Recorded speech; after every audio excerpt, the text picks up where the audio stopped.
host for today. The REmarketing Podcast is a podcast where we talk marketing tech and business leadership. We talk about these topics for real estate agents, real estate investors, and entrepreneurs. The REmarketing Podcast has two purposes. Purpose number one, to spotlight you, your business, your service, or your product in a way that provides value to you, including market exposure and content creation. That's for you, Gabriela. And number two, to educate and inform our audience and our listeners.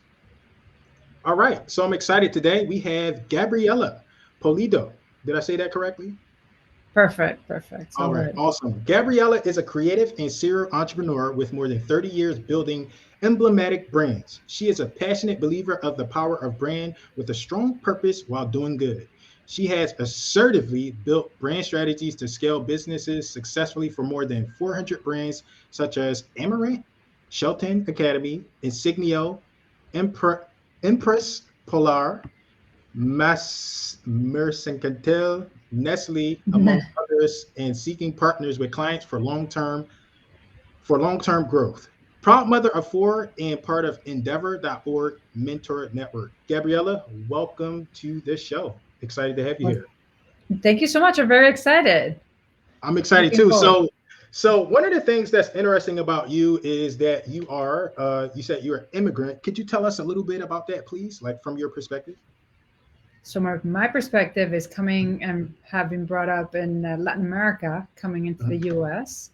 So I have like the best of both worlds, coming in from entertain or seeing things, the different angle, different resources utilization, basically, and the faster speed of trying to figure out the way to grow. And then coming into the US, I've been here for the past 5 years. I went to school in New York also, so I've been around the US for many years. But coming from that angle, from Latin America coming into the US and figuring out what are the key things to scale companies and scale businesses and entrepreneurs, it brings me a breadth of angles or insights as to how to approach those type of problems. Awesome. I'm looking So forward to our interview today, and I appreciate you sharing your time with us. When I was doing your intro, I stuttered a little bit because of the language barrier, and I want to get into that a little bit later. So, looking forward to it. sure, sure, no worries. You did great. Thank you. Thank you. I tried, but I know I Uh-huh. messed up. So we're going to get straight into like the business questions. We have some business questions for you. We have personal questions. Then we have like our final round, what we call the closing table. So Okay. that being said, the first question that I kind of have for you around business, entrepreneurship, leadership is in your field of expertise, what's a common myth that people perceive? So that a brand is a logo, Okay. and show me and draw me something. Draw me this. I need a logo for my company, for my business card, or for my real estate development. And we perceive the brand as a big asset to scale companies, and you must treat it as such. It's a property. It's something that it needs to be taken care of. It needs to have a strategy. It needs to have consistency, and you win in a way of that being treated as an asset in your balance sheet. So coming to terms with that, and most likely some people come in and say, okay, but why don't you draw me this little thing? It's like, it's not Mhm. this little thing, it's your image, your presentation, and not only presentation, the way you want your clients or your consumers to think about you. So that's a pretty good myth, and pretty common that I receive that. And once they understand the value of it, they now turn into, okay, this needs to be taken care of a different way. Thank you. And you kind of defined it a little bit, but I want to, I guess I want to simplify it even more. And I want to like gear it towards like the clients that we work with typically, which are like real estate agents, right? So a lot of times people are like, oh, I want to be with this brokerage. I want to do this. I want to do that. And I call them like, there are people that get in our industry and they want to hide, right? They want to hide and say, I'm with this company, I'm with this. These companies have already built brands per se. So, from your perspective, what I want to hear from you is it important for me or somebody like me as a real estate agent or a real estate investor? Is it important for them to have a brand as well? Or should they stick to the company's brand? What's your perspective on that? My perspective is the relationship you have with your clients. Okay. So how is that important? That's important in your image and how do you present you if it's you as a person, because we're talking about brands. It could be a Mhm. personal brand, a company brand, it could be a nonprofit brand. So the way you present as a broker or as a developer is important. So if you have a sponsor or you have a company that's backing you up, if you're part of this team, everything needs to be taken care of, and you need to be super clear with your audience of your clients where you're coming from. In this business, it can be a bit not obscure, but not as transparent maybe for some people, but for others, the ones that I see winning are the ones that are super straight.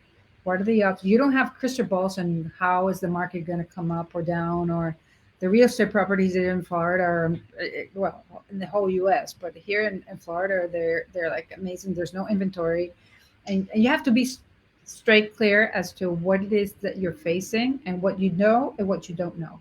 At Scalto, we have like this value to be humbly confident. We understand what we know and we understand what we don't know, and you get advice towards that. Thank you. I So, appreciate that. yeah.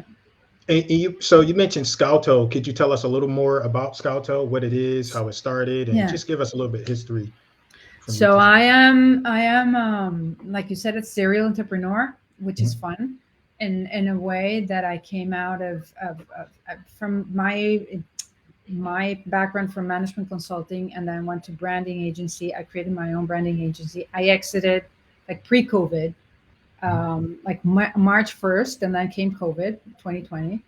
And then I decided that I needed to, with the brand and communications perspective, help companies out more than just a branding agency. Mhm. And so I created Scalto to help companies scale alto in Spanish, so scale high or scale two.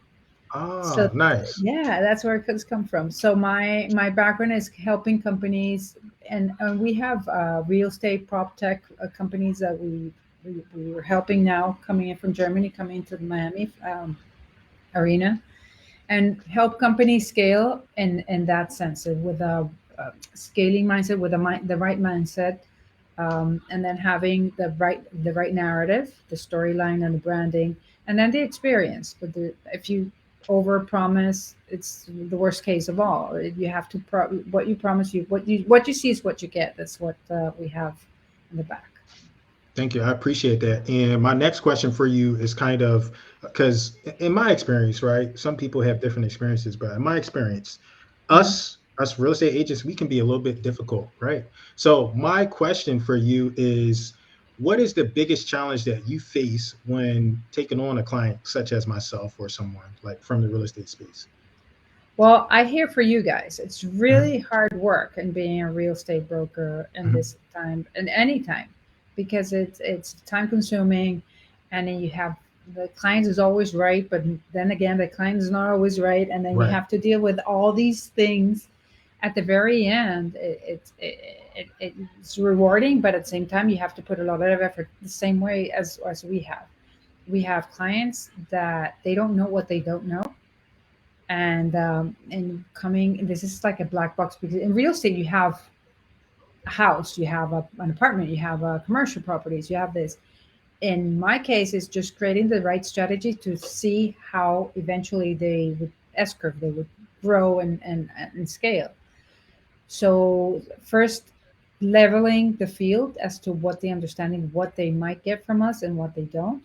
The second is clarity, and once they figure the aha moment, which I love, in the case of, oh, this is my growth opportunity, this is where we're heading, and when everybody's aligned and the communications aligned, it's amazing. That for me is the biggest reward ever, when you see the client aligned towards one goal with a clear mindset, and then the branding follows and pushes and drives the growth.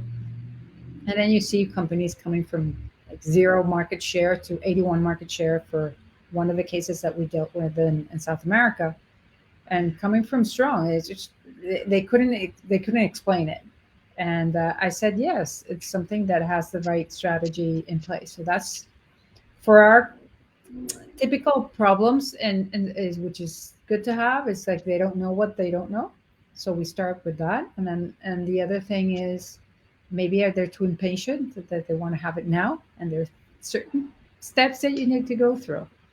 And the other thing is like, wow, then again, it's something that before in the like in the 80s when I started, and even and then I started my first company in 2000, and it was projects like this would take like 9 months, 10 months, 12 months, and now they're taking 3 months. So the faster Nice. pace, the technology speaking in a lot of the slack that we had before, and they want it for now. So now the patient side is working towards 9 months is not even 6 months is not 3 months is that one in 10 in a week. It's like no, you can't have it in a week. Nice. So we're talking a lot about branding, and you defined branding for us a little bit earlier. But what I would like to hear from you, your perspective is there you have personal brands and then you have business brands. What is the difference between the two? And do you have a preference of one over the other? I think there's no difference between Okay. personal and professional brand. I think if, say, I don't know, Tony Robbins, for instance, Mhm. it's his personal brand, but it's a corporate brand also. Okay. And in a way, the way I treat my my clients and the way it's you are in the game and people are trusting you because we were more into B2B, so service based companies, and so the service is people and the people behind it and how do you deal with the culture, how do you deal with it. So it's the value of the top of the executive team going into the rest of the team also. So you say, okay, the difference between personal and business, the essentials are the same. You need to have a strategy. You need to have what are your motives? What's your essence? I don't know if you know Simon Sinek, but the essence and the why. What's your why? What's your company why? Is that aligned? Because people are going to know. People, it shows when your company, when your values are not aligned with the values of your company. And so that for me, of course, the resources are different. You wouldn't use public advertising or any. You would use I don't know, your Instagram or your Twitter account, personal level, and then you would use your company. But their channels are different, but in essence, the strategy should be in place. Okay. But Awesome. and in terms of Scalto, it goes beyond the brand. So it says, okay, you have a strategy, you have a brand, and then you need to communicate it accordingly. So all these three steps need to happen, Okay. So strategy, brand, and then communication of and then the brand. communicate and experience, yeah, and have the experience of a brand. Awesome. So, from your perspective, I would like your expertise on are there any popular brands that you would recommend someone model themselves after or their company? Well, they in this day and age, millennials and the generations coming, they're much more into purpose-driven brands. Okay. So they're brands that say are good for the environment or are good for the communities, ESG. They're talking about a lot of social, environmental, and social and government work. In essence, brands that mimic that world and want to make a difference, I really love. So I usually use well the typicals the cliche ones are Apple in terms of the market cap and Okay. how that, and then you go and see what's the why of Apple. Okay. It's think different as opposed to make amazing products, amazing design products, or I don't know, you go about it and you see what's happening in the crypto world or in the NFT we see. But then you go in your in real estate, you see Compass trying to figure out a way Mhm. to revolutionize or apply technology to the marketplace that's crowded, that might be mature, and might to transform it. So brands that I like are the brands that have a purpose, brands that are making a difference and that are challenging the ways things work with technology. Thank you. So, the next question is what's one lesson about branding that you have learned and that you think everyone else should know?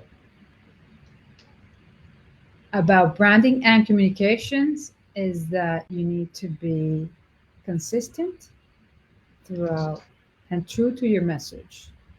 I don't know if you've read the book Undaunted, which is about well, it's not in your area. Maybe it's more on the flavored water.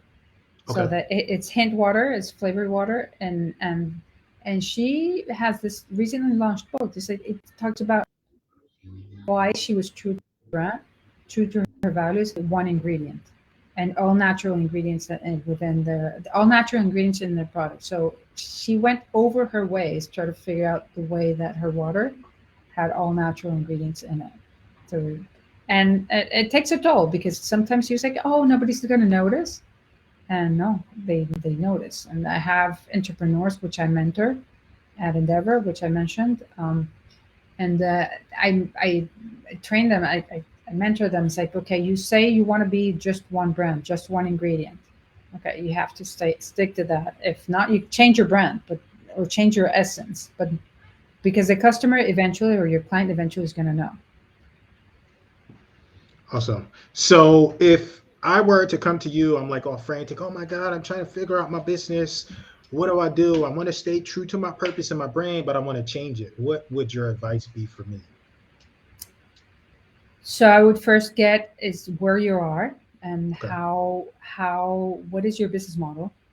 Mhm, What are your growth opportunities? Where do you mhm, see that your value proposition sticks out? So it completely stands out with the competition in terms of what are the trends, what's happening. So start figuring out an abstract where you and how might you change to be 3 steps ahead as to where you should be going and those growth options. Then we say, okay, is your brand aligned to those growth options?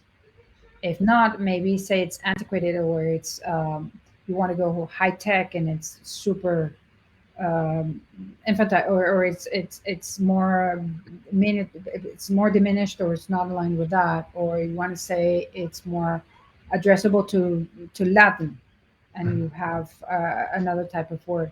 So the idea is to see how that alignment works, and then get the right narrative. Got you. Because if you don't have the right narrative, it doesn't it it's something stays in a book. It doesn't portray well, Okay. and then I, And from your perspective, right? I've heard different answers. Branding is simple, branding is complicated. Some people have said it's right in between. What's your perspective? Is it simple? Is it complicated? Is there in between, or none of those answers work? Well, I don't see it's complicated. I see it as Okay. fun. I love it. I'm really excited about when I see a problem, a challenge, when a brand is like Amaranth, the brand was needed to change because it had to cut ties with the previous owners and Mhm, had really cut ties. Or Insignio, it comes with a name. How do you generate a name that generates traction with mhm, with their clients and their employees and all that? So it's a matter of approach. How mhm. do you approach it? How you systematically think of all the variables and put it together and say, okay, this is where the right space I should occupy, and how consistent I'll be in that space, how willingly will be in that space. So if they say for you, Jeremy, no, I I I don't like to be in real estate of commercial, and I just like residential apartments, and they put you in commercial, it's like you're not going to do that job right. You're going to do Gotcha. what's really works for you. And in my sense, it's easy, simple. I don't know. It just has to be done. Just has to be done. Just has to be done. I mean, I get like that on. answer. Get yeah. I No, like that answer. It's essential. It's important. Doesn't matter if it's complex. Doesn't matter if it's simple. It's important. Get it done. start.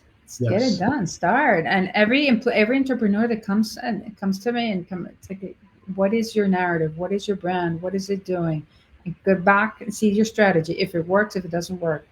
But I do have a platform. I do have a methodology, proven methodology that I work with. But the idea is that get it done.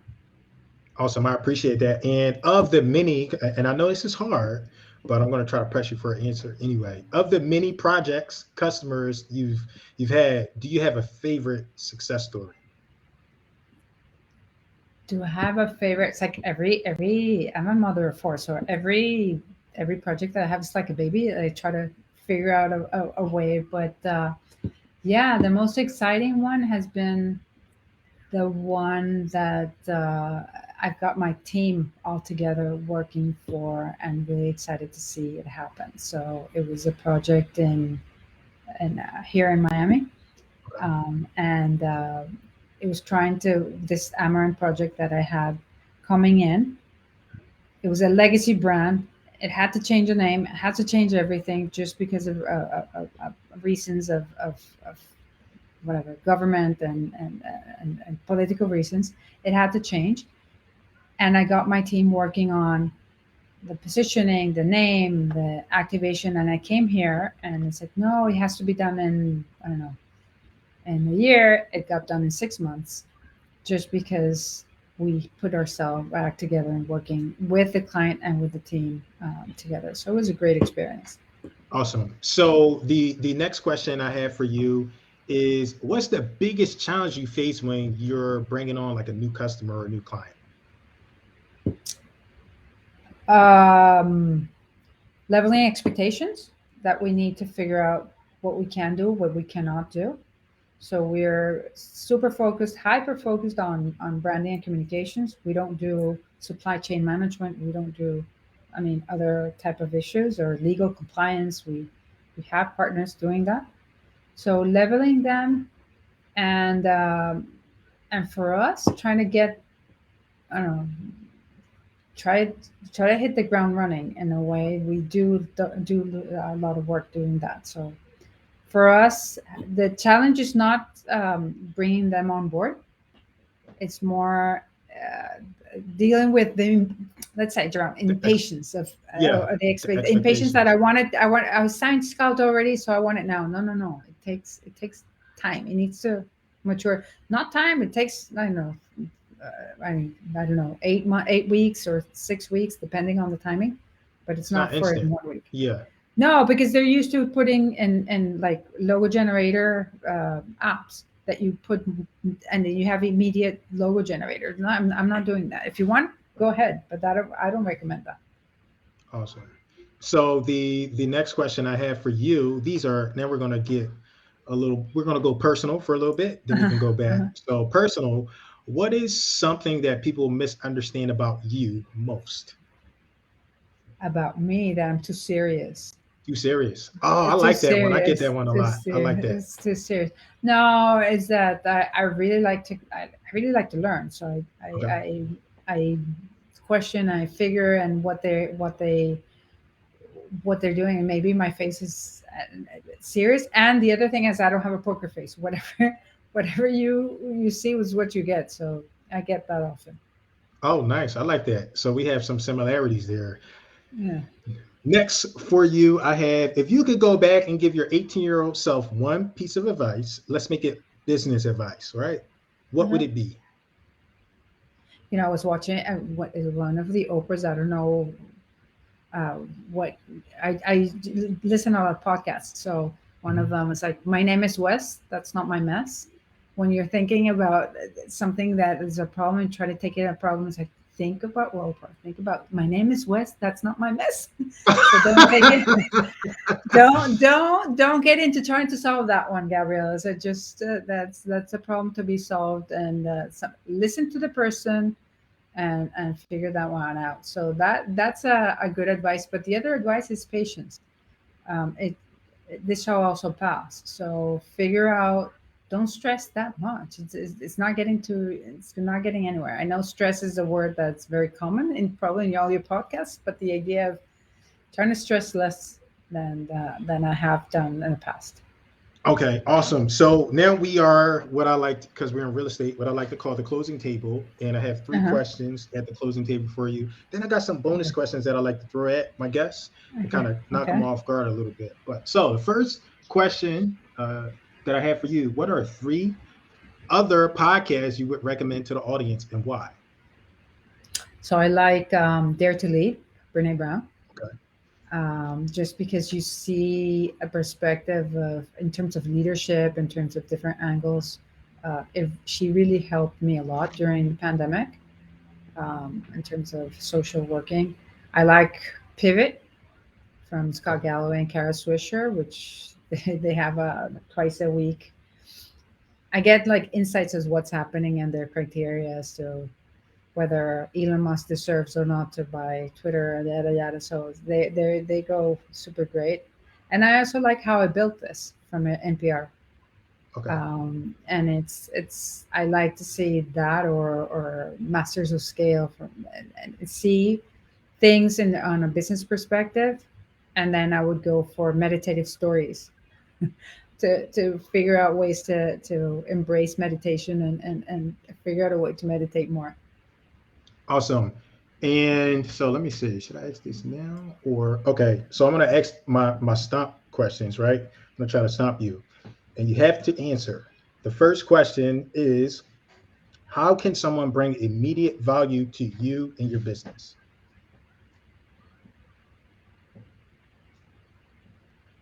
Give me an idea. Give you an idea. Give me an idea. It's one word or two word. I don't know how what's this is a rapid fire rapid. It doesn't have to be rapid fire. I just genuinely want to know how someone, a stranger, or even myself, can bring you value. Like, what's something that you could really use right now in your business?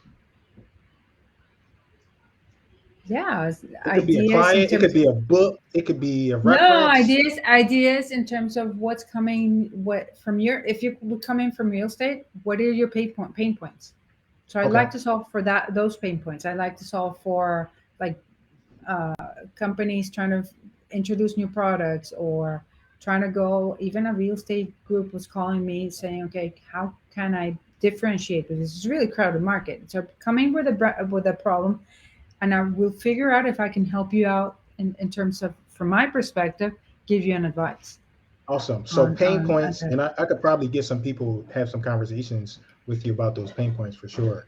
So I'm going to see what I can do on that end. The next question Super. I have is very similar, but this time it's not immediate value; it's long-term value. So the question is, how can someone bring you learn? How can someone bring long-term value to you and your business? Obviously, in terms of having not type of lead generation, but Mhm. more on having relationships or long-standing relationships with clients. So for instance, if you refer somebody that you really trust and I can Okay. help you be better real estate broker, Okay. and that way, that would be amazing because it's a win-win. So I'm not into the lead gen. If I would go for, I don't know, something, LinkedIn sales navigator and get, I don't know, 100,000, whatever, Yeah. 100 You want leads high there. I quality don't, I know referral I want leads. high quality referrals that can help you be a better person. I want to help Jerome, and that makes me happy. That is part of, it's people that I know, trying to help them in terms of the angle that I approach helping them in terms of branding and communications. Awesome. Thank you. I appreciate that. So, did I stop you a little bit? No, No. All right. So no, I got two no. more questions for you. And one question is, what's one question you wish I'd asked you, and how would you have answered that question? Um, I I don't know. The question is more as to why would they hire Scaldo? Okay. Why would they hire us? And in my sense is that you want trusted advisors or trusted consultants that really understand and gets. We don't, we're not a huge agency or a huge company. We like to work directly with our clients. And having said that, how do we work? We work one on one, but we do also work with the client, not for the client. So we work together in co-creation mode. That's a big essence of ours, and trying to solve for the long term, not trying to solve for immediate logo generation, which I did once in my life, and I don't want to redo that again. I completely understand. And the final question that I have for you is, Uh-huh. where can listeners find out more about you online? So we have our website, which is scalto, scalto.com. Mhm. And then it's also, we're in Twitter and Instagram, and you can always email me at gabrielap@scalto.com, and sooner we will have another platform. Too soon to tell. Awesome. Gabriela, I really appreciate you. Do you have any final closing statements before we close out? Super appreciate your time. I hear your pain points in terms of real estate. You guys have an amazing job, and you guys are making a difference in this crazy market. And I hope for you guys that inventory comes up because you promised more inventory and less. But in another in a case, I'm here to help. I would love to have and figure out a way to help more of you and try to generate growth options because they're out there and we always there's always a way. Awesome, Gabriela. I really appreciate you. Thank you so much, and hope to have you back in the future.